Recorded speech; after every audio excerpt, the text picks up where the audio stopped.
as I make my way. The fact I'm still alive, my claim to fame. It's no surprise I'm on a rise, finna stake my claim. Separate me from the others, cause we ain't the same. Ask my brothers from another, we ain't for play. Time is money, so we got no time to waste. Soon as this thing's moving, it can't be stopped. Blue bands in my pocket, call that juggernaut. In the world today takes everything you've got. Taking a break from all your work sure would help a lot. We should ride together. You know the stat quo. Finna get a bag, bustin' down that blow. Out of East Side Ho, where they know my name. Oh, you didn't know? Your ass better call somebody.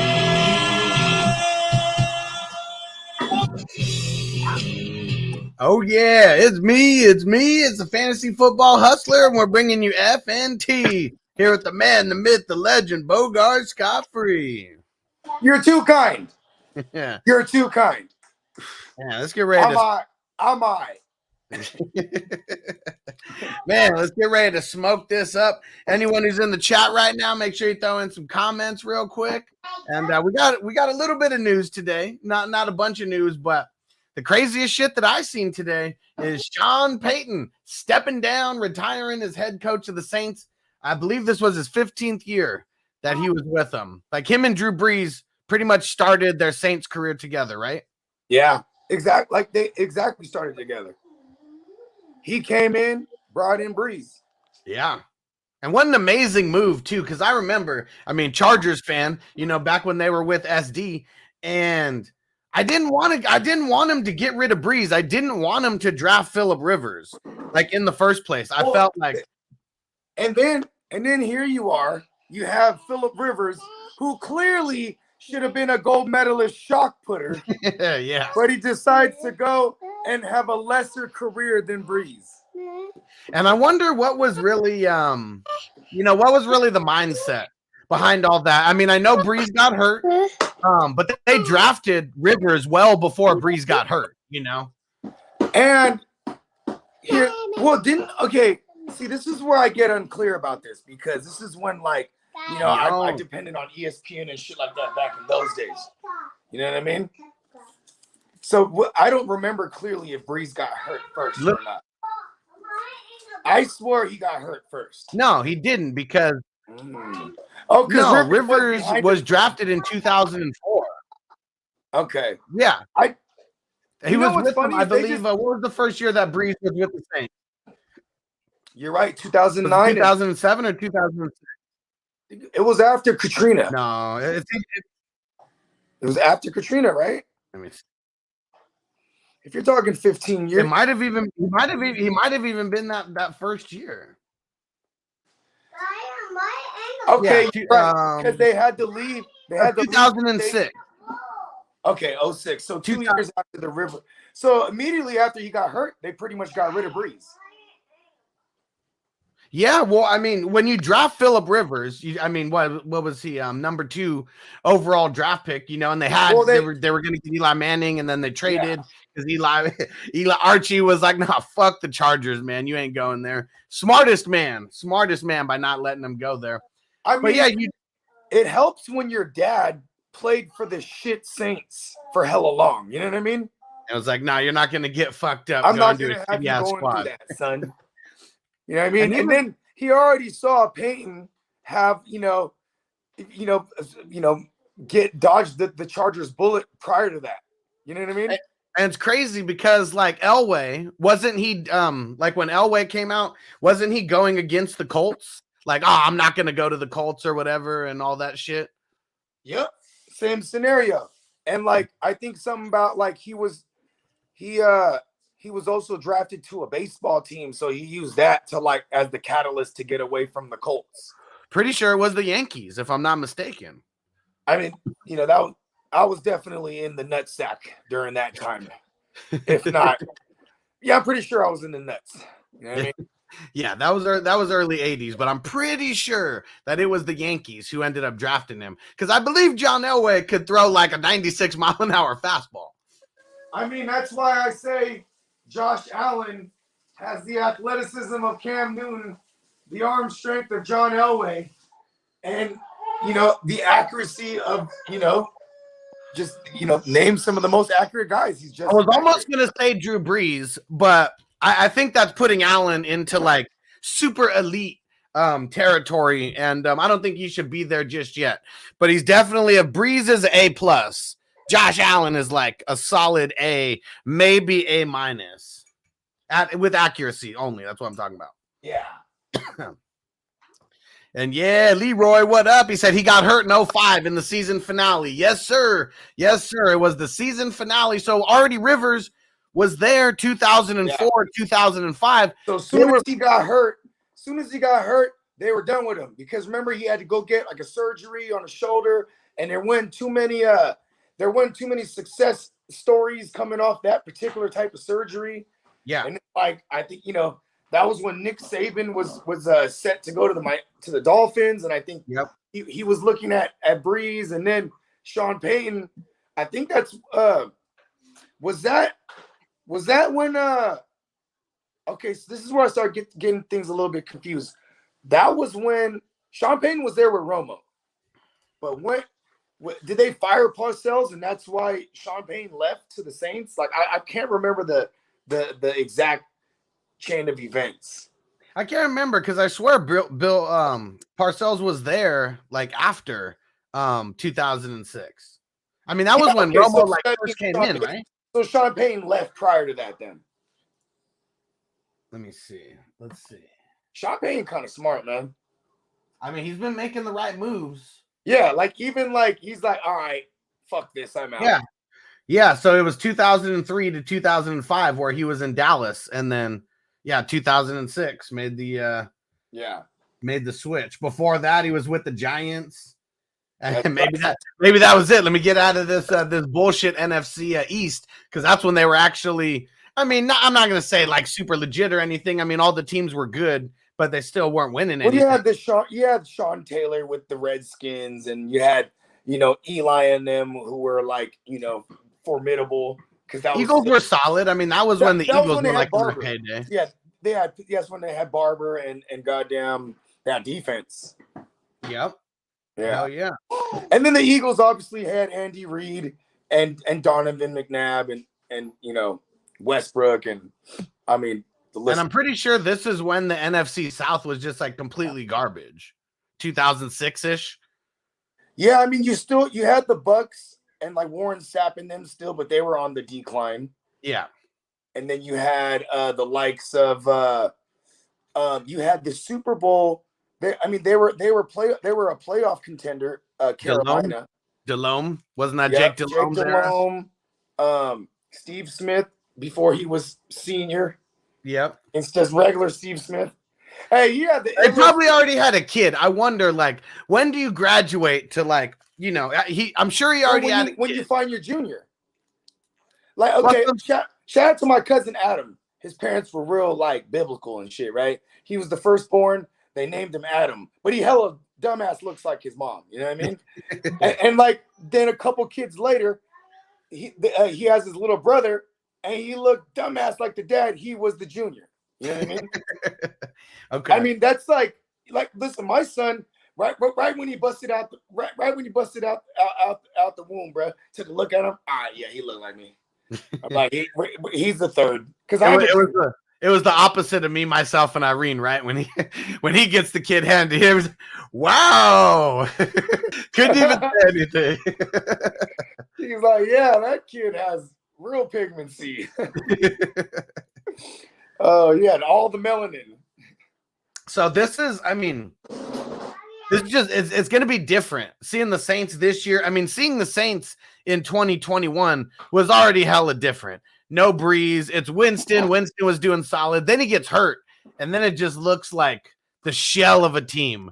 I mean, they won a couple games. They were still actually in it, until like the last game of the season. Are you ready for this? Let's hear it. Jameis Winston to the Steelers. Hey, I mean, let's go.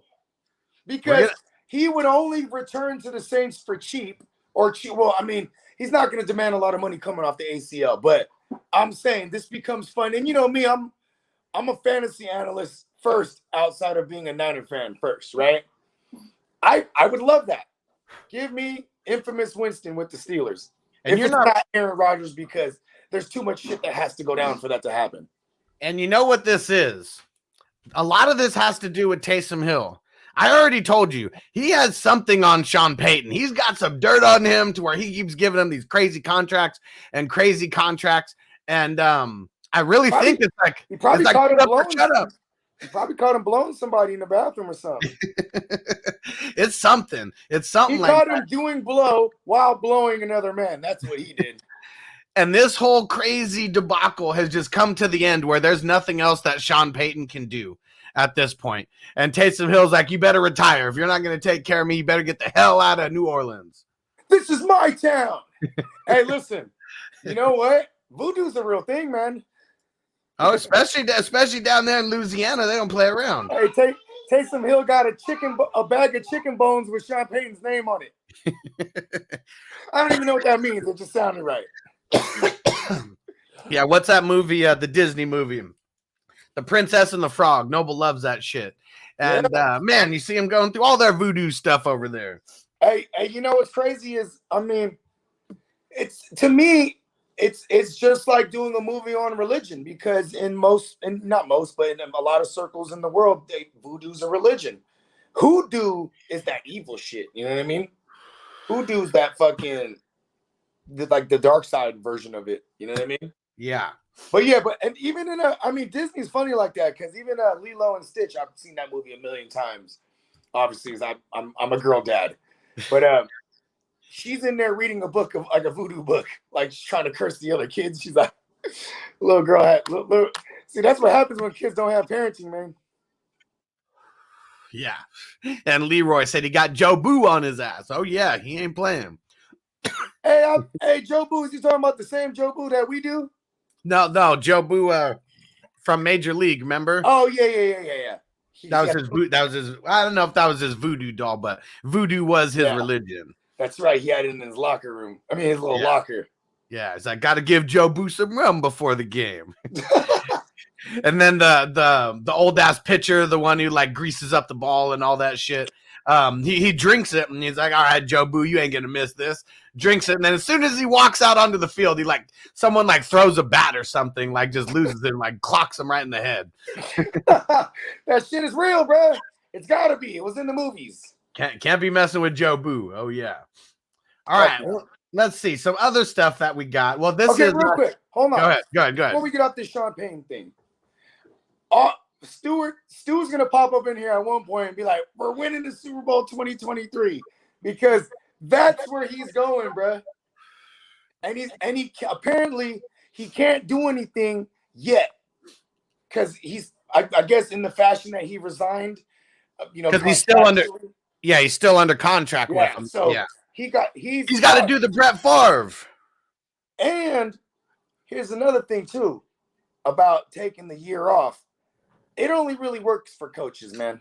Oh yeah, for sure. You know what I mean? Because like Le'Veon Bell, no, it's not happening, bro. You know what I mean? Like that's probably one of the only examples I can think off the top of my head. One example that I'll think of, Jamar Chase. But how old is he? 21, 22. So I mean, you get up into your latter years, taking that year off is not going to help. Yeah, and that's just these kids having these sharper agents these days. He was like, there's you could go back without Joe Burrow. Because Joe Burrow went to the league in 2020, right? So you can go back without your man Joe, or you could opt out because they're giving us the option.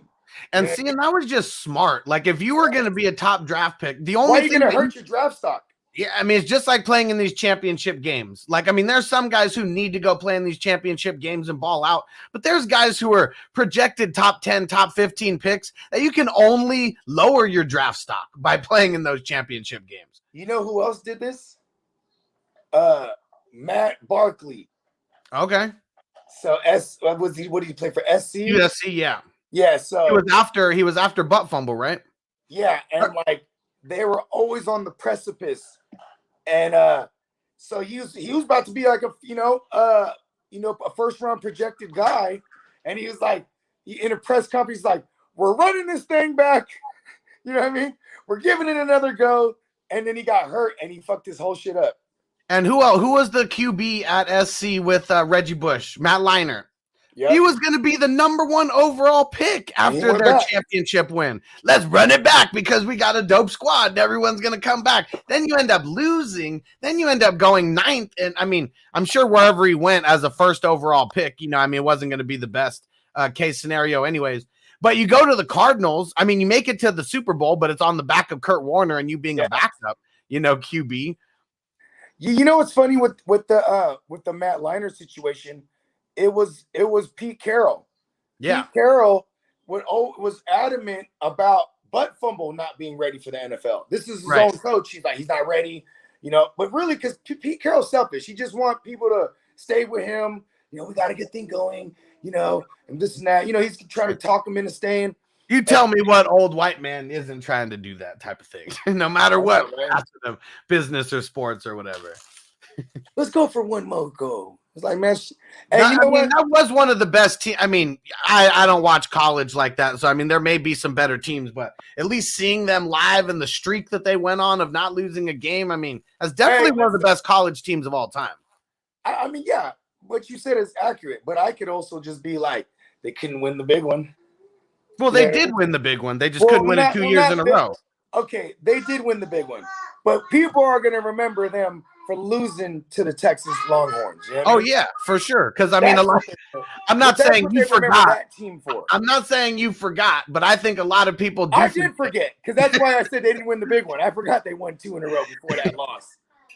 I don't even think it was 2 in a row. I think they were going for the double. Oh, it was the 2nd in a row. Okay. Yeah, I don't remember who won the because I know they won it in 2005. Let's go see. I'm gonna go run the baby up real quick. I'm gonna go put the baby on me right now. All right. We'll look at this national championship winner 2004 because that was the year before they won.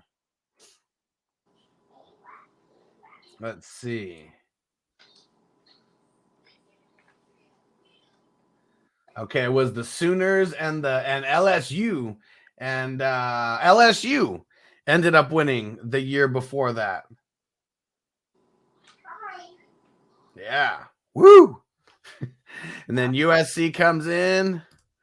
Austin, what up, bro? Said, yo, hockey was a trap last night. Yep, lineup didn't do that well, but you know, it is what it is. It's why we keep playing the game. It's why we do it every day. Yeah, what are we, quitters? So it was LSU that won in 2004. Okay. And then it was SC. You guys are everywhere, man. Why did you throw them here, son? I didn't. Yeah, you did. I didn't. Let's see. Am I totally wrong about this? Hold on. Let's see. I might be wrong about this. Okay. Ronald, what up, bro? They're small. They're small.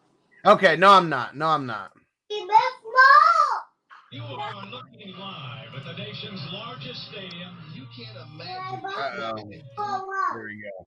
Yeah, so it looks like I don't know why it has LSU and Southern California in 2003. I'm not even sure what the hell that means. But then we got SC winning it in 04 and then Texas 05. Vince Young, man, I thought he was going to be dope. Who? Vince Young? Dude, he was dope. He won Rookie of the Year. Like, wasn't that Jeff Fisher? Yeah, but I'm talking about, like, longevity, like a guy. You know what I mean? Man. He was the flash in the pan. Like, he's basically RG3. In the NFL. No, RG3, someone else who was, like, taken out by their coach. No. He took out the coaches. How?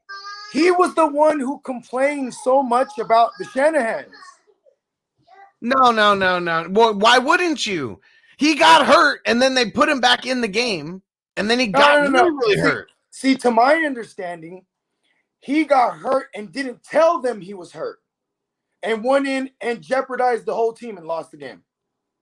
Well, you know what? That's just on the medical staff. But also, too, tell me now that we know in hindsight, knowing what kind of character RG3 is, isn't that more likely that his selfish ass was like, all right, I'm not gonna tell nobody I just tore my ACL. You know what I mean? And Well, how right do you back how to do you the- know that you tore your ACL with all that I- adrenaline? Like, I mean, because it probably wasn't his AC. Well, And then I don't know which one's worse, ACL or MCL, but he ended up tearing both ACL. after the fact. Yeah, and then he went and blamed. Then he goes and he blames them, and blames the Shanahans. And in that same press conference, he proclaims himself that he needs to be in the conversation with the Mannings and the Bradys. And I was like, Well, I mean, that's stupid. It's just, I mean, smoking. yeah, And- but you already and- know that every single professional athlete thinks that way. I mean, whether they let it come out of their Yeah, mouth come or on, not, bro, you're that's smoking. another story. Come on, you're smoking if you're RG3. You know what I mean? And if you're RG3, that you know they didn't want you because they wanted Kirk Cousins. This was Snyder who came down and told the GM, like, listen, we're trading up, we're getting RG3. So you know RG3 is coming out with a book, right? I don't know if he's actually It's come all out. full of lies. I mean, that's what we think right away. I know there's two I hate sides, Rob. You know what? I can't stand that guy. but you remember how much bullshit was going. I mean, how much bullshit is still going on with Washington right now. Yeah, it's an ownership thing. They had the Shanahans there. Remember all the bullshit staph infections and shit that people were getting? It was like there and like the Browns where like some weird ass shit kept happening where people were getting staph infections all the time. That's just a dirty ass locker room. I mean, the most common way to get staph infections, like when you get surgeries or procedures done in hospitals, right? Because there's obviously that's why they sterilize hospital rooms as best as possible, right? Because motherfuckers be popping up with staph. And staff's crazy, man. Outside of that, people that do jujitsu, like people that roll on these mats constantly, those guys end up with staph because all you need is like an open area of skin or whatnot. You know what I mean? Right. Get that wrong shit in there. You know what I mean? Yeah. Yeah, but bro, hey, listen, I'm gonna go on a campaign and tell people that Bob Griffin III's book is trash. And he comes from a long line of trash Bobs. Bob Griffin II was trash. Bob Griff Sr., he was ass. The fuck out of it. Get out of here. I guess I just see both sides of it. It's really what it is because what sucks about the previous NFL that we've seen is a guy like Jeff Fisher will draft Vince Young and then not really do anything to tailor to him. At least we're seeing people like a guy like Jim Harbaugh, who's been a coach for a while. I mean, he completely did everything to build his team. Well, I'm not going to say build the team, but let's say build the offense or offensive scheme around Jackson's, the shit that he can do good. And yeah, like, okay, when we had Harbaugh, he did not trust Alex Smith at all. right. We had one of the best defenses in the game and one of the best kickers and a solid run game. Okay, so all he wanted to do was play defense, run the ball, kick field goals. And then Alex Smith developed this reputation as being nothing more than a game manager, which is probably true to a lot of extents. But I'm saying it's just hilarious that Jim Hart, like I'd say I'll finally give him props from what he did with Michigan. This past, ever since he got there, this run. What year did he get there? Do you know? I want to say it was like 6 years ago. All right. Well, he better have been the one who recruited Aiden Hutchinson. If he did, then I'll give him some props because that dude is just. I'm sure everybody wanted to recruit him, but he was the one who actually landed him. I mean, the recruit that brought him in, of course, I'm sure John Harbaugh spoke with him. You know what I mean? Or Jim Harbaugh. It came true, Bogey. It came true. Stu's in the building. He said Payton goes into the booth for a year, and then Jerry comes, gives him a bag to come coach in Dallas the following season. Bogard literally predicted that this was going to happen, I said, wait, before we move on from Sean Payton. Hey, look at go back to the beginning, Stu, so you can hear it. And here's another thing, too, is like I was really wrong about Chucky coming from the booth for all those years. And I was like, this guy's going to have a lot of insight from like talking to like all these teams and seeing how the inner workings and he should be up to date. Nope, I was wrong. But Sean Payton's a really great coach. Yeah. You know what I mean? Yeah. Chucky is another version of Jim Harbaugh, if you ask me. You know why? Because Jim Harbaugh went to the Niners, the team was already built. Right. Oh, Jim Harbaugh. I thought you were saying John. No, John Harbaugh is a different. Yeah. John Harbaugh took his own path. Yeah. He went through the special teams route. I don't know how Chucky started, but Chucky is a guy when he finally got success and won a Super Bowl, it was on the back of a team that was already built, and it just so happened that he played his former team that didn't change the playbook. Everything was set up for success for him that year. That's for damn sure. Mm-hmm. Hey, well, karma's a bitch. You know what I mean? Look what happened to him now. That's for sure. That is for sure. Fraud. And JC says, "What up, family?" He said, "Bye-bye, Sean Payton, you jackass." I mean, he quit. He didn't get fired. Yeah, what's wrong with Sean Payton? He probably doesn't like the way he chooses gum. Jesus Christ made this happen. And Stu said, "Spent all morning on Mark's random live telling idiots any trade, Dak or picks for Payton comments gonna get your ass timed out." I mean, Stu, I think that you just forget that people like to have fun. Most people don't know anything they're talking about, or let alone have the information of the entire world on this thing called a smartphone. And instead of researching before they spew off from the brain to the thumbs, you know what I mean, and say dumbass shit like that, they should just go search and be equipped with what you're saying, people. You know what I mean? But like Stu, even us earlier, we probably sounded stupid talking about this college shit, but we're being honest that we don't know about it. We didn't know about who won in 2004 of the SEC. We don't know that shit. We know NFL. You know what I mean? But you know what? I was right. I had to go research it to double check and make sure that I was right. Yeah. And I think I just hate Pete Carroll. Yeah.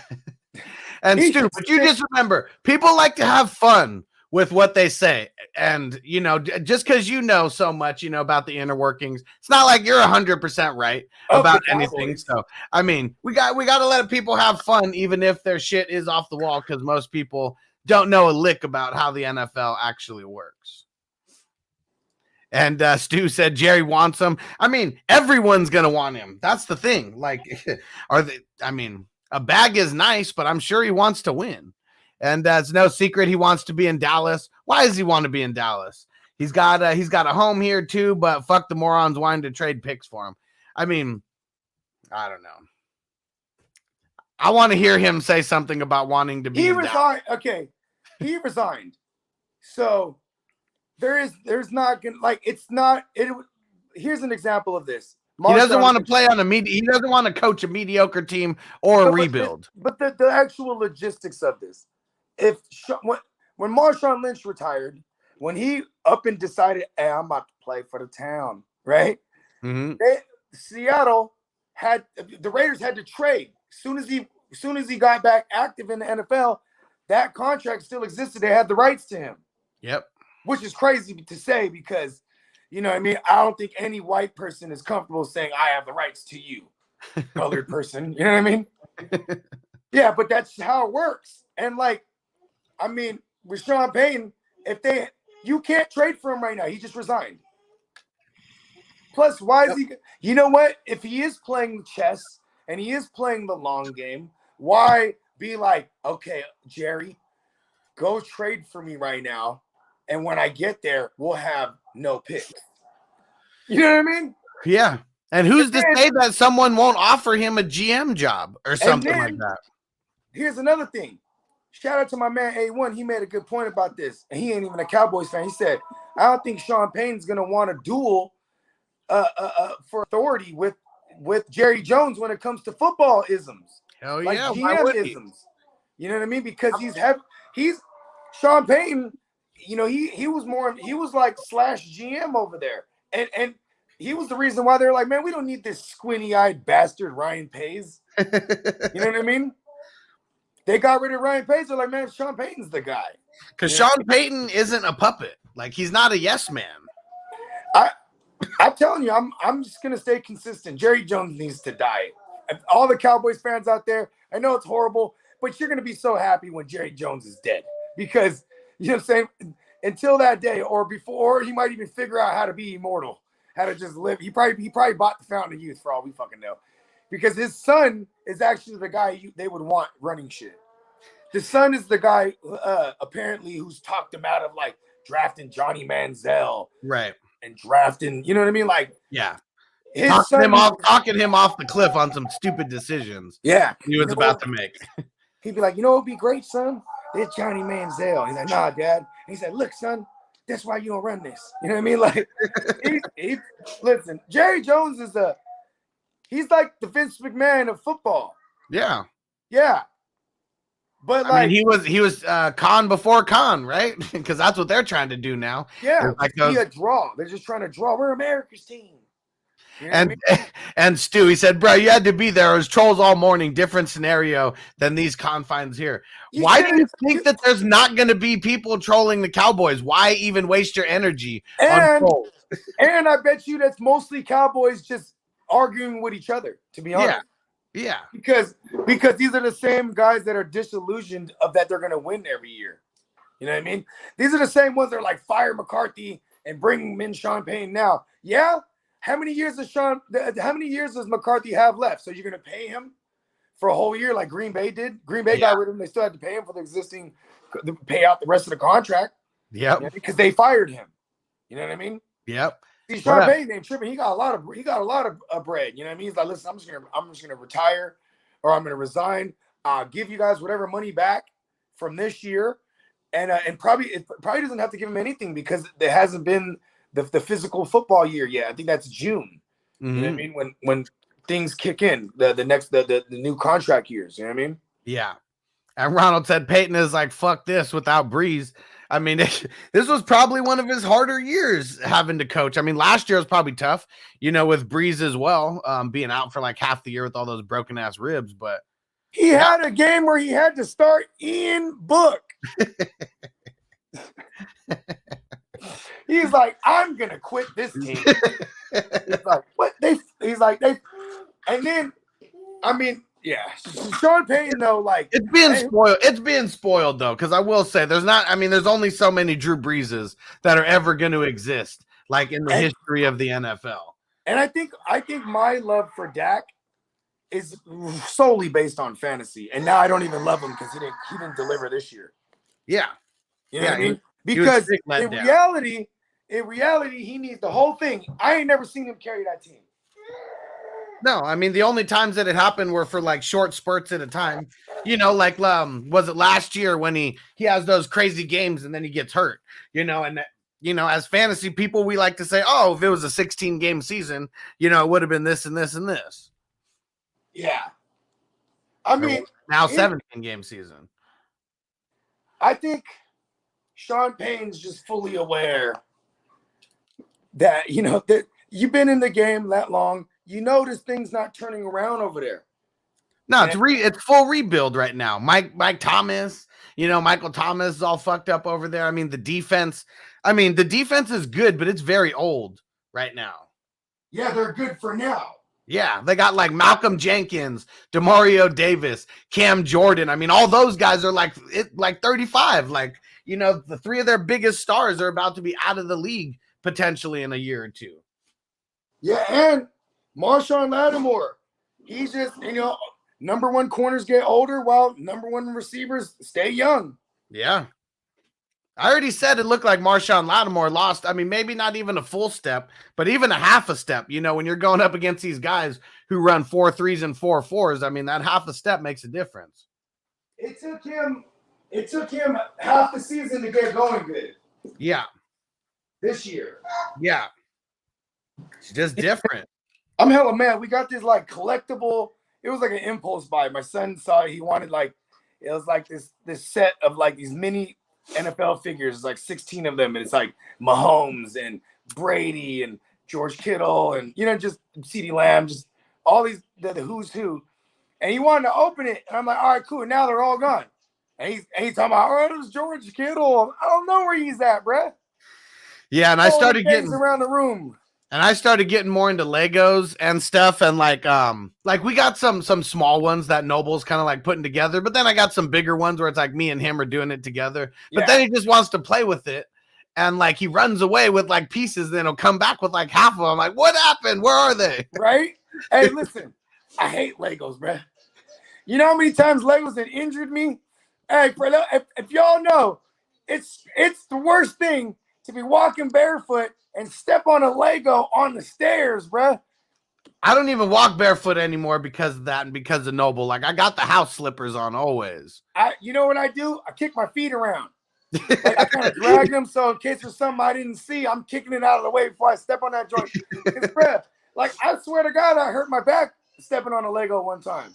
Just step on a Lego and I just it was like when they hit your knee at the doctor's office and like your arm flings up or something. Yeah. I step on that Lego, I just collapse, bro. I just fold up. I just feel it in my back. Ah! Man, Legos, it's crazy. There was this I forget what kid in college like did this big like research study on like Legos versus like gold and stocks and bonds and all that shit. And like Legos is actually one of the most like one of the strongest investments that you could have made from like the mid 80s until now, because they said it's an average of 11% increase. Wow. Year over year. And all this time I was trying to move the wrong bricks. Like that's what's crazy, man. Like I seen this Millennium Falcon. It came out in the early 2000s. Probably was like, I don't know, maybe like somewhere from like $500 to $800. That shit's going for like 4 bands. Yeah. I mean, it's 20 years old at this point. But yeah. I mean, that's still crazy though. And then that's when you get into like the integral structure of the box, and you know what I mean? Oh yeah, because that's got to be like brand new, everything sealed, you know, all that kind of stuff. So like a lot of these Lego sets that I'm getting now, me and Noble are actually, we're gonna start a Lego channel where we're building up bricks and stuff. And you do it, you time lapse it. Yep, exactly. Yeah, and so it's not gonna be like me and him. It'll be like, you know, we're just like placing the pieces like on the board, or you're on it, whatever, and then it's just, you know, speed up at the speed of light where you just see the whole thing getting built. And then you got to put the sound effects in there too. Oh yeah, and I got to treat them like Jordans these days, man, because you got to have one to use and then one to keep stock, because like I'm trying to get, like, if these Legos are gonna retire or whatever, trying to buy up a couple of them, you know, just to like have them, because once they retire within a year, they're automatically going up. Wow. That's not bad. Only a year? Yeah. Well, I mean, the longer you hold it, the more it'll go up. But it's crazy. So this one I bought, it's the town hall. It came out in like 2012 when I was on house arrest in 2014. I started buying Legos, get some shit to do with my time. And it was a $200 set. I don't remember how many pieces, maybe like 2,000 or something like that. I looked online. If I had that shit brand new in the box right now, I could get $1,200 for it. Damn. Used, I could get $500 to $600 as long as it's complete. So shout out to my crazy cousin Ryan, man, because when we were kids, and on Christmas, you know, we opened up like X-Men figures and shit. He would never open his toys, bro, because he was that kid. Like, I'm gonna save this. And I'm like, what? Tearing that shit open and playing with these motherfuckers. You know what I mean? Like the 40-year-old virgin style. Yeah, or like a kid, or like, you know, your grandma's like, here's a $50, you know, what do they call those? A savings bond. Yeah. Like, 18, it'll be worth $50. You're like, fuck that. Like, you know, kids don't have patience for that shit, but you know, hey, if you had the wherewithal, you know what I mean? Yeah, for sure. I mean, that's the hard thing. And I mean, I didn't have Legos when I was a kid. We weren't living like that. So I mean, I didn't have any action figures like that were worth saving or anything for years and years. Maybe a couple random things, but nothing like that. But now we just got to know some of these things we got to save. So I had this. I remember I was really into like X-Men figures, like when I was like in like first, second, third grade and shit. And I remember my mom, she got me like, it was the Hall of Fame. So it had the X-Men, and then it had Professor X, and they never had a Professor X figure. Nice. It had all the goddamn bad guys on the bottom, right? And it was all the 80s figures, but now they had this new Professor X figure in there. And what's funny is I actually saved that because they were all like glued to their pose. You know what I mean? Okay. So it was whack. I was like, oh, this is whack. But then, I ended up holding on to that. It was probably worth like $100 or $50 at the time, like brand new. You know what I mean? And in high school, I sold that to this comic shop, and I got $100 for it. So, that was basically maybe less than 10 years later. But also, you got to imagine X-Men was ultra popular probably until like the early 2000s. You know what I mean? Because that's when the writers in Marvel started really like focusing in on like Avengers and new Spider-Man, and you know what I mean? Yeah. Oh, and I'll even tell you what it was that got me back into the Lego kick. So I went to Comic-Con 2013, and they had these this Lego set, and it was the Back to the Future, the DeLorean, and it has the Marty McFly minifigure and the Doc Brown minifigure and all that. And they were only $35, and it was like being released at Comic-Con before anywhere else. And so you were able to buy up to 4 boxes of them. They were only $35, so I just bought all 4. And when I was looking at Legos on Amazon and shit and eBay, just over the last week, I noticed that those sealed in the box, they're going for over $200 right now. Damn. And I have 3 of them that I never opened. So I'm like, man, all right, about to come up on this real quick. Yeah. Just, just keep one in the. Like my man's, he got one of them bot joints, and he be fucking with all the kicks. You know what I mean? Yeah. And like, it's funny because I go, man, have you been killing it or what? He's like, I'm addicted. I just buy them, and I gotta hold them. You know what I mean? Yeah. Even though you could resell something, like he has these Christian Dior Jordans they came out with like during quarantine. And and these motherfuckers are like worth a couple bands already. You know what I mean? It came out, it was like $1,200. Yeah. You know what I mean? But they worth a few bands now. And I'm like, how many you get of those? And he's like, I had 3. I'm like, oh man, you ready? And it's just crazy because it's like now he's having a problem of storing shit. Yeah. You know Hell I mean? Yeah, man. Got to get a storage locker for all that shit now. You know what I mean? See, I wouldn't even trust a storage locker because now you're worried about moisture fucking shit up, and you know all type of shit. Yeah. So all kind of spiders in your shit. Yep. Man, and let me read through some of these comments. Having a good time talking over here about some random off the wall shit. Smokey the Cat said, "What up, guys? Doing any mock drafts with us on Sleeper or any other platform? Thanks." Yes, this Friday we're doing a mock draft. It's going to be a dynasty style mock draft on Sleeper, but like kind of the way that I do it with IDP mixed in. It's going to be 15 rounds, 60-second picks. Still going to go for a minute. And doing a 3rd round reversal, like a lot of things that that you're gonna have to get ready for. Doing the super flex? Oh, of course, man. Okay. For Dynasty, who's if you play one, is it still Mahomes? I say yeah, still. I might argue I could take Joe Burrow. I mean, shit, I thought you were gonna say Josh Allen. And I mean, really, any of those 3. They could be 101 in a super flex dynasty easily. Yeah. No one would bat an eye if you took any of those 3. Like, I think Joe Burrow's gonna own that division, just like what's his name? Just like Mahomes owns the AFC West. But Mahomes has Depends on who goes there. Ravens are legit. I mean, it depends on who goes to Pitt. What if Rodgers goes to Pitt? You gonna change that tune? Hell yeah. I mean, right? What if Jameis Winston went to Pitt? Does that change your tune? Nah. Love him in fantasy though. Yeah. Oh yeah, for sure. That'd be awesome. Yeah, especially that he's coming off the ACL. He's gonna be throwing. You know, we're not worried about this guy cutting and juking. You know what I mean? Yep. So anyone who wants to get into mock drafts on a normal basis, because I'm going to try to hold one like every single week, at least every other week, for sure. But yeah, we're going to be doing these dynasty ones. You got to get in on Patreon, patreon.com/FFHustler420. You got to get into the Discord chat because that's where I'm throwing it out there first. Who wants to get into a mock draft on, X day? And it's going to be Friday. So I'm going to start getting people in tomorrow and Thursday, and you got to be there for the long haul. You can't dip out early. You got to be able to keep drafting. Hey, next year, let's do one of them crazy 20-team joints. Redraft. Okay. Like, let's just have one of those, even if it's just $25 or whatnot, like, because those are just gangster as fuck. Yeah. So not like the guillotine league where someone gets chopped, but like every single week people are playing. And it's like, obviously it'd be single QB and it'd probably be like a single flex type of league, or maybe a double flex, single receiver, single running back league. Yeah, it'd have to be something like that. Yeah. Single everything except tight end, and that'll just be mixed in with the flex and like 2 flex spots, but it's like 6 starters or some shit like that. Because 20 teams, like, man, it's gonna be fucking. You're already playing some scrubs as starters. Let's go.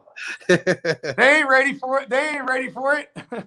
And Stu, of course, Dak is 101 next year. Man, you drafted Joe Burrow or not Joe Burrow. You drafted Herbert over Dak in a league, and I know you were stoked about that. I'll take Herbert over Dak. Oh, of course, man. Of course. Everybody will. You know what's crazy, bro? Actually, and you know what? Did I take Burrow over Dak? I think at night. I can't remember. No, in that number 7 league. You took Dak. No, I took Dak and Lamar. And but I can't remember who went first in there, but I swear Herbert went I think Burrow. It was like Stu. I think Stu drafted Herbert in that. I took Burrow in that league. I took him. I think I was 9 or I was 9, 10, 11, 12. I was 10th overall. Yeah. Yeah, I fucked that off. I definitely should have went Burrow over Jackson. I went Burrow and then Kelsey in the tight end premium. And then I was able to get Najee Harris because I was on the other side of the turnaround. The reversal. Yep. So you know what I mean? So that was kind of my little strategy there. I was like, I'm gonna get Cam Akers or Harris here for sure. And then Cam Akers went right before me. Yeah, see, I took Dak and Lamar over Herbert, Burrow, and Wilson were the next 3 QBs. You know what's funny too? Stu, you ready to trade? Stu, you ready to trade? Let's get a Herbert Dak trade talking.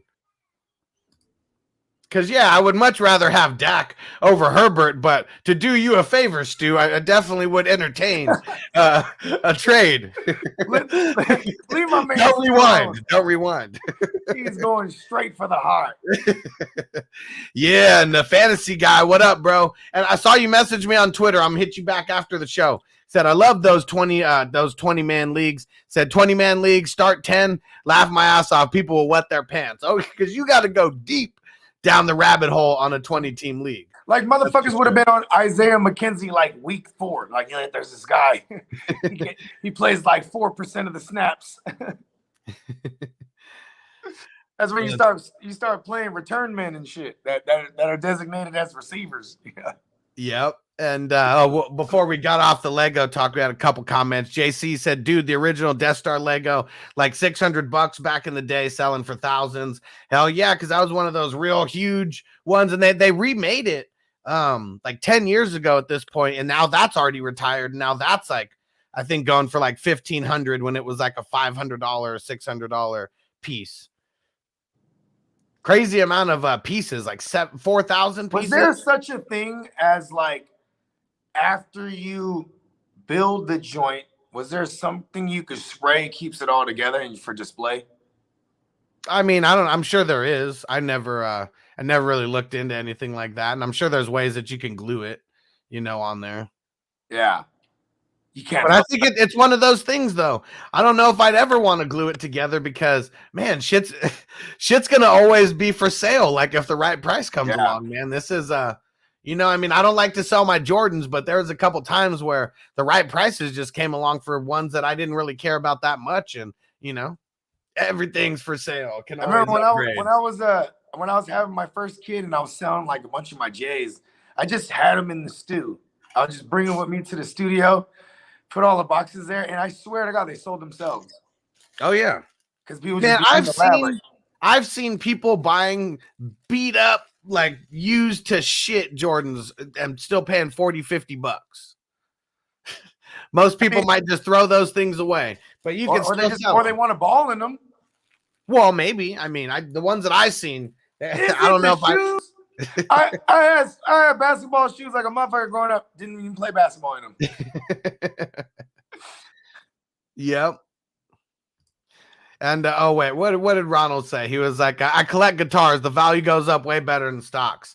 Yeah, man. I mean, because I think guitars are like the same way where they're like retire the models and shit like that, and like only have a certain amount. Gibsons, like there's a ton of different Gibsons. They're all numbered. Yeah. Yeah. And the only time I see shit about that, going back to the Pawn Stars, it was always some crazy amount, that these guitars were worth.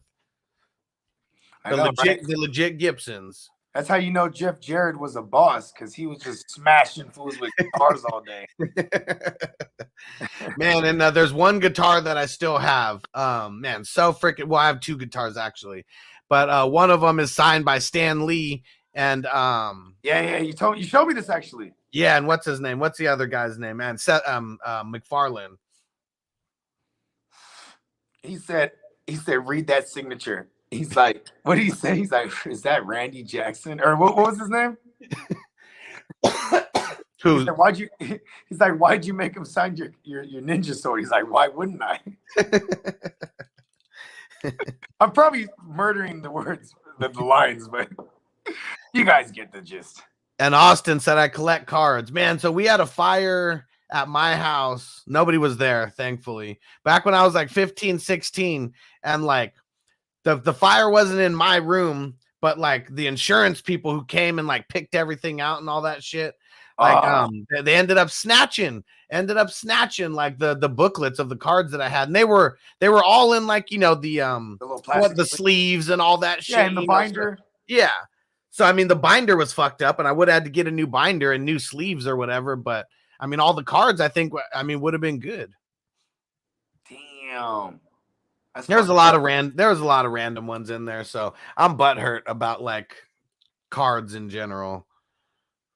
Yeah, I remember I had a box set of cards. It was probably like 1990 NFL, right? I hella remember this because rest in peace to my godfather. He's a big ass 6'5" black dude, right? He gives me this box and he's like, it's the entire set, Jay. Don't fuck this shit up. That shit did not last. I was throwing them motherfuckers everywhere like I was Gambit and shit. I didn't know what I had. Yeah. You never really do unless you have someone. One, I guess he told you don't fuck it up, but well, I learned the value of taking care of shit through my older cousins, because they got me in. They're the ones that got me into Marvel shit, and like the way they used to like my cousin. He had a whole wall. It had sleeves all over him, and so his room decor was comics. Mm-hmm. You know what I mean? And like the way, if I wanted to read one, the way he would take it out of the sleeve and like. He'd be like, you turn the page like this, and like I was like, oh shit, okay, like you know what I mean, like don't fuck my shit up, or I'll fuck you up for real, like you know what I mean? Because it's like, and yeah, those motherfuckers is like comics is the funniest, because what people fail to realize is like they started mass producing these joints, they're not worth the value just went away as soon as the popularity went up. Yeah. More people got to have it. More comic card collecting stores popping up everywhere. Like that was a part of your community growing up. You had comic stores around, comic stores, hobby stores, whatever they called them.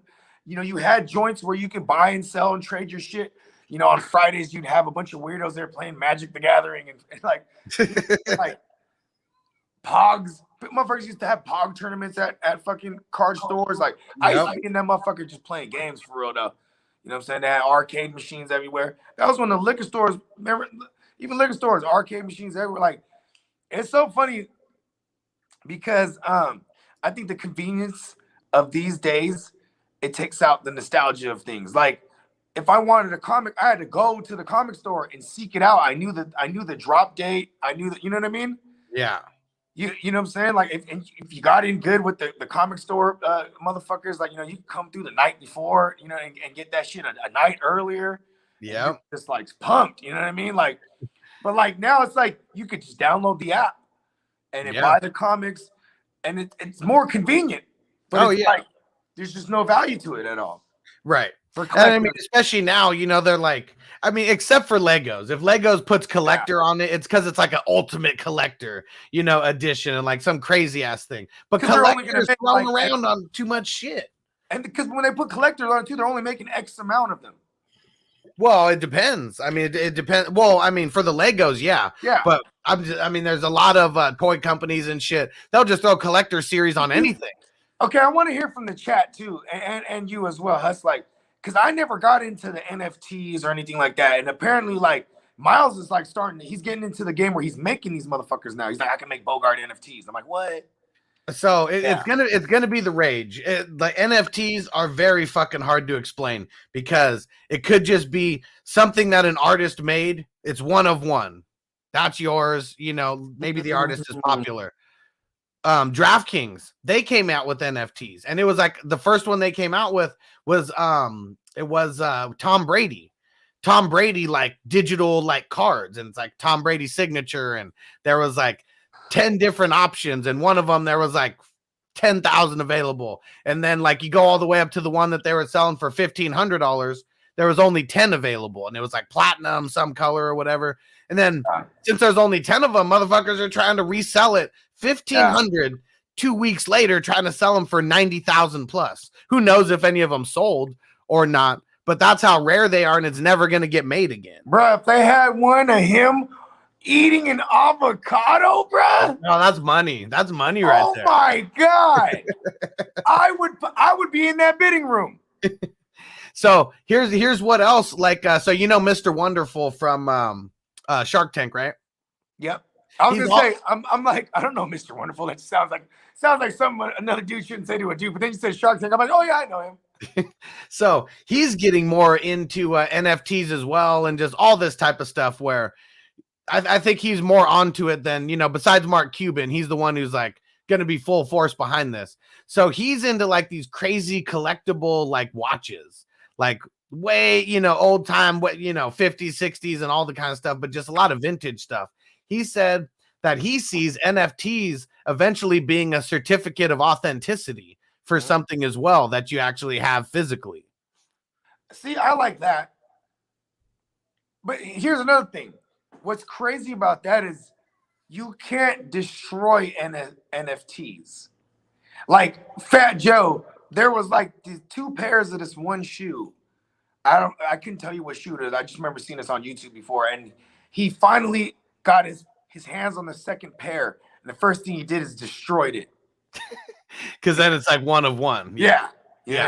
Well, and someone was like Mark Cuban. He was like, imagine having the Mona Lisa or something like that. He's like, you can't even like keep it in your house, you know, or you got to keep it all locked up. You're never going to show it to anybody. Yeah. He was like, with this, you can literally have it on your phone where you can show it to someone. If they steal your phone, they're still not stealing that thing. Yeah. Whatever it is. You know what? I want an NFT of that dude in the 2020 draft for the NFL. When they go show Mike Vrabel, there's the dude in the background. He's taking a dump with the door open. And he's on the phone. And he's like a yoked ass dude wearing like a bodysuit too. It's like he was taking one of them protein shake dumps for sure. You know what I mean? Like, I don't know why they had the door open, but that was hilarious. I swear to God, that NFT would go hard. And Ronald said NFT in all reality is a perfect way to launder money. And my guess is that it has something to do with the creation in the first place. Everyone else buys is and just the base that makes it legit. Well, so now here's another thing. Okay, so there's lots of fucking brilliant. I just want to say that's brilliant. I didn't think of that initially. And look at the Shark Tank billionaire guys. They're in it like, you know what? This is how we're gonna launder our money. So here's another way that an NFT has been used. I forget the artist. I can't think of it for the life of me right now. But there's an artist who made an album, and every single track on there he made he turned it into an NFT. And it's like the person, like, I don't know if they have the rights to the song or something, but something to where they're going to be making money, you know, based on that track. And if they resell it, the artist who made it gets royalties on that. Yeah. Every time it's sold after, like whoever sells it, well, actually, I think it's whoever creates it gets royalties off of each sale that happens after the fact. That's crazy. I don't even know what NFT stands for. Non-fungible token. Wow. I like how you knew that right off the get. All right. I'm on a mission. I want to have a whole Bogard series of NFTs. It's going down. Peacock. Yeah. Peacock told me, he's like, hey, I can make NFTs of you. I'm like, what? I don't even know. I'm like, those are them card things, right? Digital cards. He's like, yeah. He's like, there's more to it. Like, kind of left the conversation there, but Yeah. Okay, yeah, we're doing The only NFT that I own right now is actually like a Shaq card that they made, and it's like a real, I mean, all these athletes are getting into making the NFTs now. I mean, shit, bro. Like, if anyone famous, if they have kids and stuff like that, like, you know what I mean? Like, real make NFTs that you could. That would be like fucking your kid's college fund, basically. If you're famous, Yeah. I'm telling you, bro. Rich people are crazy, or people just are crazy with money in general. They would buy that NFT of the dude taking a dump in the background of the draft in Mike Vrabel's house. You know As long as there was only like one of those One or or two of two, those yeah. or something. Yep. Hell Right? yeah. Yeah, so we got to get into this for sure. Because I've been beating around the bush a little bit, but especially if like we have someone who actually is making, all the designs and stuff, that makes it a lot. I mean, that might be the easiest part for all I know. I have no idea, but more research will be coming. Yeah. All right, let's get back into some of this news. We got really, really far off the rails there, and I fucking love it. Yeah. That's what we do. Antonio Brown. You heard the news how he's coming out like talking big shit, how he wants to play with Lamar Jackson, and that's like the next QB that he wants to, be up in arms with. Well, this was one of the rumors during the Antonio Brown like sweepstakes, supposedly. You know what I mean? When they were like, where's he gonna resign? Is Tampa Bay gonna bring him back for a year? You know what I mean? It obviously there's correlations with his cousin Marquise Brown and I thought you were gonna hit the drop. Trying, it's going slow. There we go. Yeah. Anyways, not so much Hollywood Brown, his cousin. You know what I mean? They were all throwing the rock together in the offseason, or they were catching passes, I should say, from So, I mean, he's already tried to put his little chess pieces into motion. But like Antonio Brown's not that smart, you know what I mean? No. He's not the brightest crayon in the box, that's for sure. No. So we'll see what happens. What's smart? John Harbaugh. He's gonna be like, I don't want that bullshit in my fucking locker room. Yeah. Yeah. So we don't even have to talk about that too much. I just thought it was funny. He's got to keep saying shit to make sure that he stays relevant. His songs ain't hitting. No, definitely not. They're whack as I fuck. bet you they get hella views though, because as soon as he drops them, everyone's gonna go at least hear it one time. So it's like, oh yeah, for sure. I mean, I went. I mean, I didn't watch it on YouTube or anything, but I told you I listened to it on Apple Music. So he got a. I don't know if it counts as a download because I didn't download him a stream. it. There you go. Gave me a stream. Yeah. All right. We got 2 new GM hires. We'll talk about the one that we don't really know about too much, and I'll go look him up on Wikipedia. But the Vikings, I don't even know how to pronounce his name fully. Kwesi Adolfo Mensah is who they hired as their new GM. Sounds like a former player for sure. Yeah. And let me see. Let's see if we can see if I can find his Wikipedia information. Tight. So they hired a black GM. Hell yeah. Former basketball player and played for the prestigious Princeton University. Nice. So he's a smart dude. And then he said he went to Stanford for a master in economics. Okay. Damn. So he goes from Princeton and he's like, you know what? You know who's the shit in economics? Stanford. God damn, this dude's smart. He's a real African, bro. Yep. And then before joining Cleveland, he served as the director of football research and development for almost 3 years.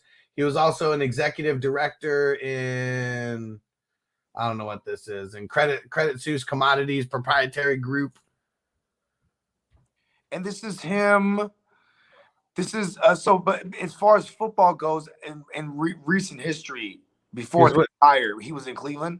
Yeah, he was with the Browns. Okay, I wonder what his role was over there, because they actually did turn that roster around. Director of football research and development. Okay, dope. Yeah, because the Vikings, they need to be fully researched and developed. And there we go. Ronald said he's only 40 years old, so yeah, that's awesome. Younger GM. So you got some new blood in here. That you tend to go contrarian to what you formerly dealt with, right? Yep. That's usually a thing. You know what I mean? Yeah. Yeah. That hire. I mean, what's funny is like I was just saying, like, most of these GMs, we will never know who the fuck they is until they start making noise anyway. Right. Like, everyone knows who Chris Ballard is because all the phenomenal turnarounds in Kansas City and now in Indy. You know what I mean? I didn't know who that was until you said his name. Okay. I don't know, but you know me, I'm a nut though. Oh yeah. Coaches and GMs and all that shit up until now and hanging out with you, like that's when I started like trying to pay attention to it. Well, I mean, because you know what too is like this is why I think it's important because it's ideologies, philosophies, like you know what I mean, systems. Like you kind of can already project what they're gonna do if you know what the coach's system is. Like you know what I mean, like especially because from a fantasy perspective, like you know I hope like a run first. I hope a run first head coach or a offensive coordinator gets there in Denver because I want.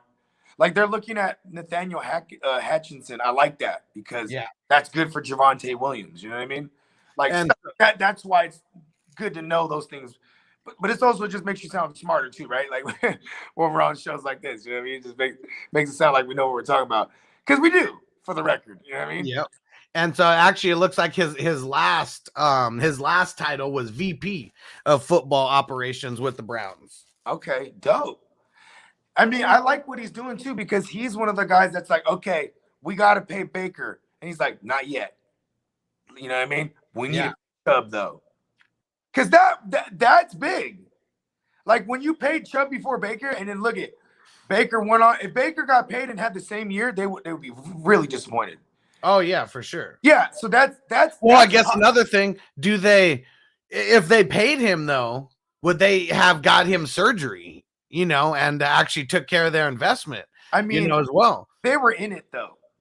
At that point, they were for sure. Yeah, like there was one point. Weren't they leading the division for a while? They were tied for a while. Going into like week 11, a ton of them were like 6-5 in that division. It was going into week 12. There were like 3 of them were like 6-5, and then you know what I'm saying. The Browns were like 6-6 or whatever. Going to week 13, that's what it was. Yep. Yeah, which is crazy. You know what I mean? He's playing hell hurt. But I'm saying, that was a smart decision. I'm just trying to find some because this guy's gonna go in there and with the Vikings, and he's gonna have I think he's gonna have a ton of money to spend too. Probably. You got to bring in a coach too. Yep. So, I wonder who he's connected to. I mean, maybe he brings over. I mean, like what kind of culture are you going to go with? A defensive minded or offensive minded head coach? You know what I mean? Yeah. Especially maybe he brings over a special teams guy and shake things up. You know what I mean? I mean, maybe there's all these names that are going to be floating around right now. Like, let's get to the other one that I know more about though. Let's go to the Ryan Poles, the GM hire for Chicago. Yeah, all right. And before we do that, I'll read out Ronald's comment here. He said, "There's no one in Philly who doesn't know who Howie Roseman is." I mean, that's different because I know who he is for sure. And he said he started with the Eagles when he was 25 and GM at 35. That's dope. Mm-hmm. Howie Roseman's philosophy is simple to me: just build up the trenches in the draft. Yeah, you know what I mean. And look at how fucking dope Howie Roseman is. When he's like, all right, this Carson Wentz thing ain't working. Let's go and who's fucking stupid enough to give us a first round, and then we'll cut some type of deal like, hey, he has to play 70% or this, that, whatever the fuck it was, remember?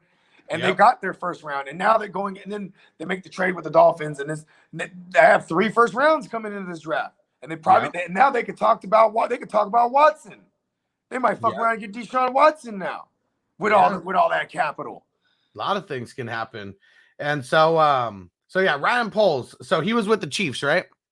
Yeah, he was part of like their scout department. Says executive director of player personnel. That's what it is. Yep. You gotta love that because that means he was probably elevated around the time Ballard left. You know what I mean? Yeah, guys like him don't have Wikipedias. Like these GMs, they're not like no one really knows who they are to create Wikipedias for them. It's not like the players until they get hired as a GM. Right. Yeah. So now these guys will maybe get it. But 36 years old. He was undrafted. Bogey in the Matrix. So 36 years old, and we're reportedly directly to McCaskey. Previously, the Bears general manager reported to the team president, Ted Phillips. Well, good. They're changing stuff around here. And let me see. We'll wait for Bogard to get back in here. I'm curious how long he was actually with Kansas City. Let's see, where is it? How long has Ryan Poles been with KC? I'm very curious. Let's see. He was appointed to that post in June, but has been with the Chiefs for 13 years. Damn. That's crazy. So he's been there through all the thick and thin. All the thick and thin. That is nuts. Let me see. Where else we at here? He joined the Chiefs in May 2009, scouting assistant on the former general manager's staff. Quickly moved up to college scouting coordinator, and a role he served throughout the GM Dorsey's tenure. Let's see.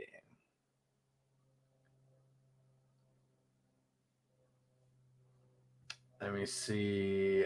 Poles was promoted to director of college scouting and assistant director of player personnel, and eventually the executive director of player personnel. He oversaw all aspects of scouting college football players for Kansas City. And they've drafted pretty, I mean, you know, other than CEH, I mean, they definitely should have went Taylor, but that's probably not on him. That's probably on Mahomes, but that's crazy.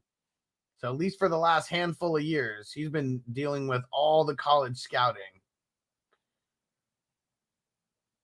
And so they went with someone who's better at scouting versus like the Buffalo defensive coordinator, Dallas D coordinator for the Bucks. Yeah, so they went with someone a little bit they went with an executive, someone who's in the executive role, not someone who's out there calling plays. Devin in the building. What up, bro? And Ronald said all three picks are clumped together in the middle of the first. Andy Reid, so many coaches, and his coaching tree is insane. That is for sure. All right. Let's see if Bogey's going to make it back here.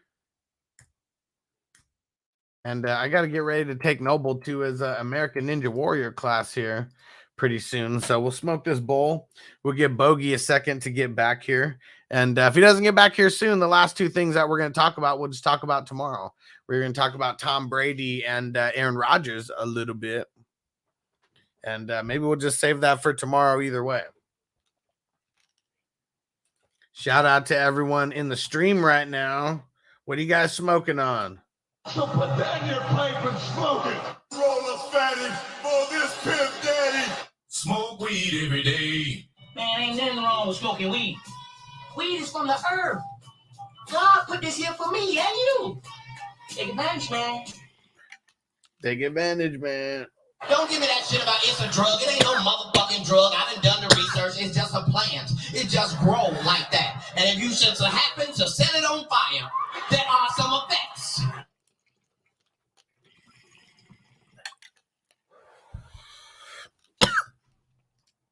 Oh, yeah. And Ronald said, got me some ice cream cake. I like it, bro. I like it. Sounds very tasty. All right. All right. Yeah, I love Cat Williams. I got to see him live twice. Super funny. There was It's Pimpin'. I saw that one live. I can't remember the other one that I saw live. The other one was a little bit more recent. Well, not recent at this point. It's like 2012 or something like that. But yeah, love some good stand-up. All right. Well, we're going to get up out of here. Don't forget, JC Money and Coach Craig, they got their show starting in about 40 minutes from now. Tomorrow, we're back with Fantasy News Today tomorrow at 4 p.m. Eastern, 1 p.m. Pacific. We also got the Real Fantasy Playmakers coming up tomorrow night as well, 9:30 Eastern, 6:30 Pacific. And then we got the circle. Do not forget. So that's going to be this Thursday, 7:20 Eastern, 4:20 Pacific. And then Friday, we got a mock draft, dynasty mock draft. So if you guys want to get in that, just make sure you hit me up in Discord. I'm going to start promoting that, getting some people in. We need 11 more people to draft. Well, probably 10, because I think Bogard is going to be doing it, and JC Money will be drafting as well. So we're going to need a handful of you guys to come in and draft with us. And Saturday, we're going to get some dynasty talk going, just a free forum dynasty talk for some Q&A, whatever. And then Sunday, we're going to be doing both games, watch party of both games. So super hyped. Don't forget, guys, go to fantasyfootballhustler.com. Go get subscribed everywhere. Go get into all of that. Appreciate you. Go download all the podcast episodes, even if you're never going to listen to them. Go back an entire year. Just go re-download all the old ones. Appreciate you guys. All right, I'm out. We'll see you tomorrow. Come hang out for JC Money Show, and let's win some money on basketball. Peace. As I make my way, the fact I'm still alive, my claim to fame. It's no surprise I'm on a rise, finna stake my claim. Separate me from the others, cause we ain't the same. Ask my brothers from another, we ain't for play. Time is money, so we got no time to waste. Soon as this thing's moving, it can't be stopped. Blue bands in my pocket, call that juggernaut. Anywhere in the world today takes everything you've got.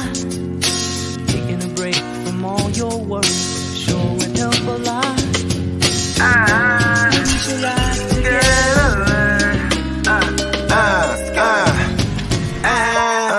You know the stat quo. Finna get a bag, bustin' down that blow. Out of East Side Ho, where they know my name.